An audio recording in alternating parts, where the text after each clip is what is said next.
Les États-Unis ont averti l'Iran, et Donald Trump a prévenu que si les tueries de manifestants continuaient, il y aurait de graves conséquences. Mais des manifestants sont tout de même morts dans les rues. D'autres ont été arrêtés et exécutés. Et enfin, les États-Unis se préparent à joindre l'acte à la parole. Des navires de guerre américains arrivent près de l'Iran et un événement grave est imminent. Le temps est compté pour l'ayatollah Ali Khamenei, et il le sait. Le 26 janvier, plusieurs médias ont annoncé une décision majeure des États-Unis pour prouver leur volonté de soutenir leur posture par une démonstration de force. Selon le Washington Post, le porte-avions USS Abraham Lincoln est arrivé près de l'Iran, accompagné de son groupe aéronaval, qui navigue actuellement plus profondément au Moyen-Orient. Le porte-avions se prépare en vue de ce qui pourrait arriver ensuite, que ce soit des frappes ou l'utilisation du porte-avions. Et les forces américaines pour pousser l'Iran vers le changement de régime que ces manifestants réclament depuis des semaines. La suite dépendra surtout de ce que veut Donald Trump, que nous aborderons plus tard dans la vidéo. Pour l'instant, nous savons cela. L'USS Abraham Lincoln est escorté par 3 destroyers et vient de quitter l'ouest de l'océan Indien, qui était hors de portée pour frapper facilement l'Iran. Et il devrait se déplacer soit dans la mer d'Arabie du Nord, soit dans le golfe d'Oman dans les prochains jours. Selon le Washington Post, le groupe aéronaval représente à lui seul une menace assez importante. L'USS Abraham Lincoln lui-même compte 5000 marins à son bord et transporte des dizaines de chasseurs prêts à larguer leurs munitions explosives lors de frappes aériennes. Les 3 destroyers qui accompagnent le porte-avions, l'USS Frank E. Peterson Jr., l'USS Michael Murphy et l'USS Spruance, disposent également de dizaines de missiles à E-3. Et, point crucial, ils ont des défenses aériennes pouvant protéger le groupe aéronaval des drones et missiles iraniens. Donald Trump était très enthousiaste à l'idée d'avertir l'Iran. S'adressant aux journalistes le 22 janvier, il a laissé entendre que le groupe aéronaval était en route. Nous avons une grande flottille qui se dirige dans cette direction, et nous verrons ce qui se passera. Nous avons une grande force qui se dirige vers l'Iran. Je préférerais que rien ne se passe, mais nous les surveillons de très près. La zone de guerre, ou TWZ, rapporte que Trump aurait déclaré cela. Trump a ajouté que ce groupe était une armada. Comme souvent avec le président américain, il a laissé ses intentions ouvertes à l'interprétation, déclarant « Nous avons une flotte massive qui se dirige là-bas, et peut-être que nous n'aurons pas à l'utiliser, nous verrons. » Le même média ajoute également quelques détails sur ce que le groupe aéronaval USS Abraham Lincoln apporte au combat potentiel. TWZ indique que le porte-avions lui-même se compose de 8 escadrons de pilotes, qui pilotent une gamme d'appareils, dont des F-35C, Lightning, 2 des FA-18, F Super Hornet, des E-2D, Hawkeye, des MH-60R, Seahawk, des CMV, 22B, Osprey et des A-18G, Growler. Cet assortiment d'appareils offre une grande polyvalence pour l'observation et l'attaque. Cependant, le groupe aéronaval n'a pas été suivi d'un renforcement aérien ailleurs pour des frappes américaines contre l'Iran. La base américaine Diego Garcia, qui se trouve dans l'océan Indien, n'a vu aucun déploiement de bombardiers. Cependant, il y a eu des vols de cargo C-17 Globemaster III vers cette base. Les États-Unis pourraient donc se préparer lentement à quelque chose. Les États-Unis ont aussi envoyé des systèmes de défense aérienne Patriot et Tachad au Moyen-Orient, probablement déployés pour contrer une éventuelle riposte iranienne. Nous allons peut-être un peu vite. Fait intéressant, le Royaume-Uni montre des signes d'implication. TWZ l'indique, et les trackers de vol en ligne l'ont noté. Plusieurs F-15 Strike Eagles, ainsi que quelques avions ravitailleurs, KC-135 Stratotanker, ont également quitté leur base de la Royal Air Force à Lakenheath, en direction du Moyen-Orient. Le Royaume-Uni a aussi déployé l'escadron de Typhoon partagé avec le Qatar dans le Golfe, pour des raisons défensives selon son ministère de la Défense.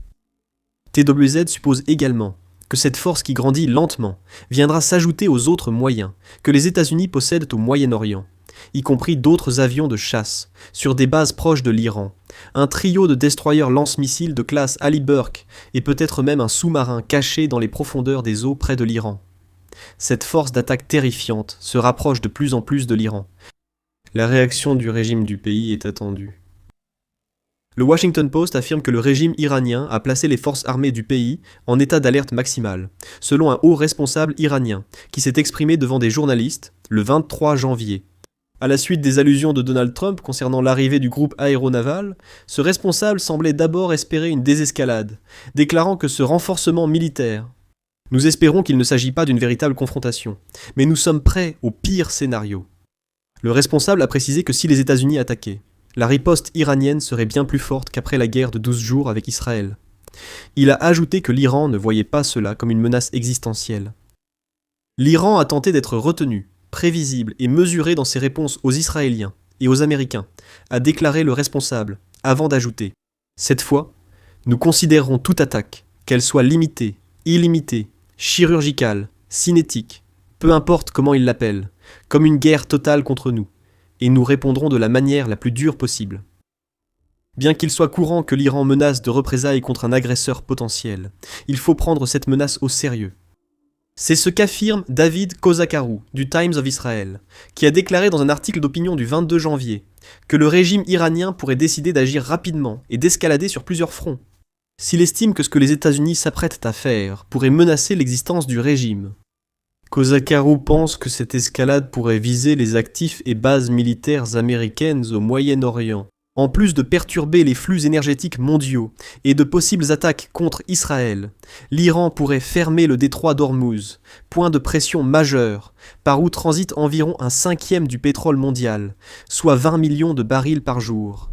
Donc, l'Iran n'est certainement pas sans option de représailles, même si la faisabilité de ces options reste sujette à débat. Après tout, l'Iran avait la possibilité de mener des frappes ou des actions similaires dans le détroit d'Ormuz pendant sa brève guerre avec Israël, mais ne l'a pas fait.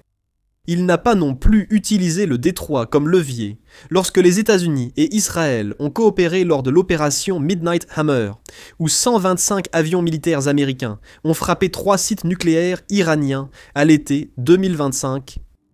Alors toutes les menaces de contre-attaque de l'Iran ne seraient-elles qu'un simple coup de bluff? Pas forcément. Après l'opération Midnight Hammer, l'Iran a attaqué une base américaine au Qatar, lançant des missiles. Des témoins ont signalé de fortes explosions dans le ciel de Doha. La riposte était bien moindre que l'opération précédente, Trump la jugeant même très faible et prévisible. Cependant, cette attaque fait jurisprudence. Ainsi, l'Iran peut tenter de réaliser ses menaces, même si elles ne sont pas aussi fortes que le suggère la rhétorique du régime. Le youtubeur Max Afterburner, ancien pilote de chasse sur F-16 et F-15E, fait remarquer que l'Iran a assurément la rhétorique adéquate. Max Afterburner affirme que l'Iran veut montrer aux États-Unis qu'il a des missiles anti-navires, capables d'atteindre l'USS Abraham Lincoln et son groupe aéronaval. Selon lui, l'Iran cherche à prouver que ces missiles peuvent toucher le porte-avions et son escorte. En ajoutant une portée de 1200 milles nautiques à certains missiles, ils affirment que ces hypersoniques pourraient vraiment menacer l'USS Abraham Lincoln, intensifiant leur rhétorique. L'Iran possède effectivement des missiles anti-navires, comme le rapporte Belui News le 24 janvier. Il en a même plusieurs. Cela pourrait être une menace sérieuse si le groupe aéronaval américain s'approche. Le missile balistique Khalij Fars, également connu sous le nom de Golfe Persique, a une portée de 300 km, soit 186 miles. Il transporte une ogive de 650 kg, soit environ 1433 livres, et peut atteindre des vitesses allant jusqu'à Mach 4. Les systèmes Noor et Qadr d'Iran assurent la défense côtière contre les navires proches. Le Zulfiqar Bazir tirerait apparemment depuis un système de lancement mobile et aurait une portée de 700 km, soit 434 miles. Enfin, le missile de croisière Abu Mahdi volerait à basse altitude et utiliserait l'IA pour ajuster sa trajectoire en fonçant vers sa cible. Et il a une portée de plus de 1000 km, soit environ 621 miles. Il reste à voir si ces spécifications tiennent en combat face à la puissance que les États-Unis déploient contre l'Iran, ce qui laisse place à la spéculation. L'Iran pourrait aussi activer des groupes par procuration ailleurs. Selon Afterburner, les compagnies aériennes européennes annulent ou détournent des vols autour de l'Iran, l'Irak et Israël pour éviter ce chaos. Simultanément, les forces iraniennes en Irak et au Yémen annoncent leur volonté de frapper des intérêts américains. Les États-Unis doivent craindre plus que la menace directe de l'Iran, surtout si le régime n'en est pas à menacer tandis que les rues se couvrent de corps et de sang de manifestants. Les forces par procuration pourraient aussi s'impliquer, rendant la situation plus imprévisible si la réponse américaine déclenche une guerre totale. Peut-être s'agit-il encore d'une tentative du régime iranien de montrer une puissance qu'il n'a pas, ou dont il sait que les États-Unis peuvent venir à bout. L'Iran n'a pas vraiment réagi à l'opération Midnight Hammer, hormis une frappe jugée faible par Trump contre une base américaine au Qatar. Et, selon Afterburner, toute la rhétorique que nous entendons actuellement pourrait être davantage un signe de l'Iran, être un petit chien acculé dans un coin dont il ne peut pas s'échapper, plutôt qu'un pays prêt à se battre contre les États-Unis. Ils sont ce chihuahua, acculé dans un coin, qui dit « Je vais te mordre les chevilles, je vais t'abattre », dit Afterburner. Prenez tout cela avec des pincettes, recommande-t-il. Mais même en tenant compte de cela, la réalité est que les États-Unis ont envoyé un groupe aéronaval vers l'Iran. Le régime iranien menace d'une réponse militaire qu'il dit espérer ne jamais devoir appliquer. Cela soulève deux questions majeures. Pourquoi cela arrive-t-il maintenant? Et que feront les États-Unis, surtout Donald Trump, ensuite? Restez avec nous jusqu'à la fin, pour découvrir ce qui pourrait se passer ensuite. Quant à la raison de tout cela, nous en avons parlé plus tôt lorsque nous vous avons dit que des manifestants envahissent les rues d'Iran depuis des semaines. Tout a commencé quand des commerçants, mécontents de l'économie iranienne, ont manifesté leur colère dans la rue. Ils ont rapidement été rejoints par d'autres personnes qui s'opposaient au régime en place en Iran. Il n'a pas fallu longtemps pour qu'une petite manifestation devienne une crise majeure pour Khamenei et ses acolytes. Les États-Unis ont soutenu les manifestants iraniens, au moins par leurs paroles, sinon par des actions. Jusqu'à présent, Trump a rapidement menacé de frapper l'Iran si son régime commençait à tuer des manifestants. Et il a également encouragé les manifestations à plusieurs reprises, au cours des semaines qui ont suivi leur début. Par exemple, le 13 janvier, le président américain s'est exprimé sur Truth Social pour déclarer « Les patriotes iraniens continuent de manifester. Reprenez le contrôle de vos institutions. Gardez les noms des tueurs et des abuseurs. Ils paieront un lourd tribut. J'ai annulé toutes les réunions avec les responsables iraniens jusqu'à ce que l'assassinat insensé des manifestants cesse. De l'aide est en route, MIGA. » TWZ a rapporté que Trump affirmait que ces menaces de représailles américaines contre le régime iranien pour avoir attaqué des manifestants avaient porté leurs fruits. On nous a dit que les tueries en Iran sont en train de cesser, et ont cessé, et qu'il n'y a aucun plan d'exécution, ni d'exécution prévu. C'est ce qu'on m'a assuré de sources sûres. Trump a déclaré à la presse « Nous le découvrirons ». Trump et son administration l'ont découvert. Les tueries étaient loin d'être finies, et continuent aujourd'hui. La vraie question est combien de personnes ont été tuées. Nous savons que la BBC a rapporté que Khamenei a reconnu la mort de milliers de personnes lors des manifestations du 17 janvier. Cette reconnaissance a suivi un rapport de l'agence de presse des militants des droits de l'homme iraniens, basée aux États-Unis, qui affirmait que la répression du régime iranien contre la révolution naissante avait fait 3090 morts. Ce nombre semble aujourd'hui bien plus élevé, plus. Le 26 janvier, le Japan Times a rapporté deux estimations. Il a précisé que Mai Sato, rapporteuse spéciale de l'ONU sur les droits de l'homme en Iran, a fait cette déclaration. Plus tôt dans la semaine, le nombre estimé était de 5000. Les rapports des médecins en Iran suggéraient que cela pourrait atteindre jusqu'à 20 000. La même agence citée par la BBC a également avancé le chiffre de 5002 décès vérifiés, bien qu'elle enquête aussi sur 9787 autres décès, potentiellement liés aux manifestations au 26 janvier au IA. Cependant, le magazine Times indique que le nombre pourrait dépasser la plus haute estimation. Dans un rapport du 25 janvier, Time a rapporté que deux hauts responsables du ministère de la Santé iranien avaient déclaré aux médias que jusqu'à 30 000 Iraniens pourraient être morts, rien qu'entre le 8 et le 9 janvier. La situation était si grave que les responsables ont déclaré que le nombre de décès avait débordé les services de santé iraniens, au point où les stocks de sacs mortuaires étaient épuisés, et certains des morts étaient transportés sur des semi-remorques plutôt qu'en ambulance.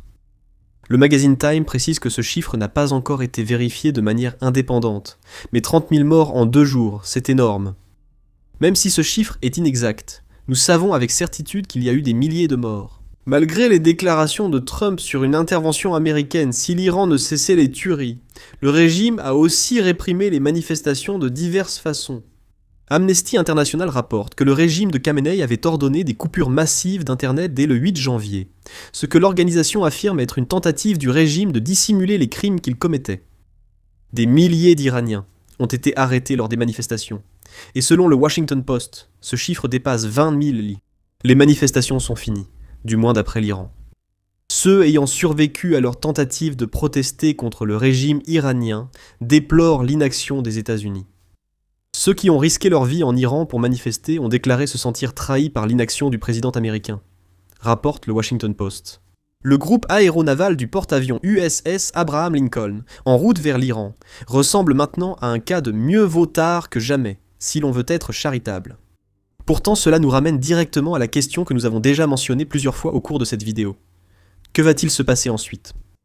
La réponse à cette question dépend en grande partie de ce que Donald Trump espère ou croit pouvoir accomplir après ce qui doit être considéré comme l'affaiblissement du régime iranien. Le 13 janvier, la BBC a indiqué que Donald Trump devait prendre une décision, et que ses actes dans les prochaines semaines influenceraient la suite en Iran. La BBC a cité Will Todom, qui est chercheur principal au sein du programme Moyen-Orient du Centre d'études stratégiques et internationales. L'OMS a déclaré qu'il est difficile de dire exactement quelle ligne de conduite Donald Trump est susceptible d'adopter, étant donné que nous ne connaissons pas l'objectif complet ici. Todman a ajouté que Donald Trump pourrait préférer influencer le régime iranien plutôt que de le renverser. Les risques d'un changement de régime sont si grands que je doute que ce soit son but principal ici, a déclaré Todman. Cela pourrait viser à obtenir plus de concessions lors des négociations nucléaires, à mettre fin à la répression ou à instaurer des réformes pour alléger les sanctions. Mieux vaut le diable qu'on connaît que celui qu'on ignore, peut-être. Pourtant, si Trump veut un changement de régime en Iran, la question, que se passe-t-il ensuite, a deux volets. Que vont attaquer les États-Unis et qui remplacera le régime iranien ? Concernant les frappes du groupe aéronaval USS Abraham Lincoln et des forces américaines près de l'Iran, le Guardian juge improbable qu'ils ciblent à nouveau les sites nucléaires iraniens. L'opération Midnight Hammer l'a déjà fait, bien que son efficacité soit discutée. Il est probable que les États-Unis ne veuillent pas répéter cette stratégie lors de futures frappes. La BBC a émis l'hypothèse, le 13 janvier, qu'une frappe limitée, visant peut-être des nœuds militaires iraniens, ou même des commandants, aurait pu encourager les manifestants iraniens tout en mettant en garde le régime au pouvoir. Selon l'Iran, le moment d'une telle frappe est révolu, à condition qu'ils disent la vérité sur la répression des manifestations. Avec cette chance perdue, les États-Unis pourraient viser directement Khamenei, ce qui serait difficile. Comme le rapporte le Jerusalem Post, le guide suprême de l'Iran a été déplacé dans un abri souterrain fortifié qui contient une série de tunnels. Cela le rendra difficile à localiser et à tuer ou à extraire. Mais si l'on suppose que les États-Unis éliminent Khamenei, ils éliminent aussi le diable qu'ils connaissent. Et si cela arrive, quelqu'un devra combler le vide du pouvoir, Max Afterburner le suggère. La visite récente en Irak du secrétaire d'État américain Marco Rubio, qui a averti le pays de ne pas soutenir le régime iranien, pourrait annoncer la volonté des États-Unis de préparer l'arrivée d'un dirigeant civil en Iran. Marco Rubio se rendant en Irak prépare potentiellement la région à un Iran sans ayatollah, dirigé par un civil, affirme Afterburner dans ce qu'il appelle un coup d'échec, en 4D, des États-Unis. Un tel résultat semblerait certainement bénéfique pour l'Iran. Les États-Unis pourraient devenir alliés des nouveaux dirigeants, ce qui serait majeur pour un pays fortement affecté par les sanctions américaines. L'Irak et l'Arabie Saoudite pourraient aussi devenir des alliés directs et historiques, ce qui représenterait un grand bouleversement géopolitique au Moyen-Orient et étendrait potentiellement l'influence américaine. Ceci reste une théorie. Pour l'instant, nous savons seulement qu'un groupe aéronaval s'approche de l'Iran. Et, comme c'est si souvent le cas, Trump reste évasif quant à savoir si une frappe est imminente ou s'il utilise encore une fois l'une de ses tactiques de négociation. Pendant ce temps, les États-Unis surveillant les tensions autour de Taïwan avec le porte-avions éclair. L'Amérique a développé un concept audacieux, transformant les navires d'assaut amphibies en mini-porte-avions, ce qui pourrait être vital dans l'Indo-Pacifique.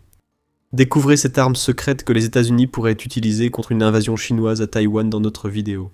Si vous avez aimé cette vidéo, abonnez-vous à The Military Show pour d'autres reportages sur l'Iran. Merci de nous avoir regardés.